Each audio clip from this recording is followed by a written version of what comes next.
In die Tonnel Sportnuus gaan ons na die golfbaan. Dit was 'n baie opwindende Amerikaanse Ope vir mans wat die afgelope naweek plaasgevind het en dit is JJ Spaun van Amerika wat die toernooi wen. Dramaties, hy het die laaste 2 bytjies voeltjies aangeteken en vir hom om sy eerste groot toernooi, sy eerste major te wen. Groot nuus is waar hulle nou op die ranglys is en dit is JJ Spaun wat nou in die top 10 van die wêreld is. Hy was 25ste voor die toernooi, maar het afgeskuif al die pad na 8ste op die wêreldranglys. En Robert McIntyre van Skotland het ook amper die toernooi gewen. Hy was tweede en hy skuif ook 8 plekke verbeter ook met 8 plekke en hy is nou 12de op die wêreldranglys. Tans op die wêreldranglys is Scottie Scheffler wat steeds nommer 1 is. Hy het ook nie te sleg gevaar in die Amerikaanse Ope nie. Hy het in die top 10 geëindig en dan is dit Rory McIlroy wat steeds nommer 2 is.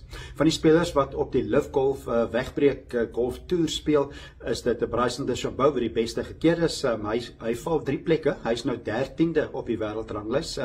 Hy het verlede jaar het hy die Amerikaanse Ope gewen, maar hierdie jaar het hy gesukkel en hy het nie die afsnypunt gemaak nie. So die beste Suid-Afrikaner op die ranglys is Christian Besaidnout. So Christian Besaidnout tans is 64ste in die wêreld en dit is belangrik vir hom om in die top 50 te probeer bly om te kwalifiseer vir al die groot toernooie, al die majors in wêreldgolf.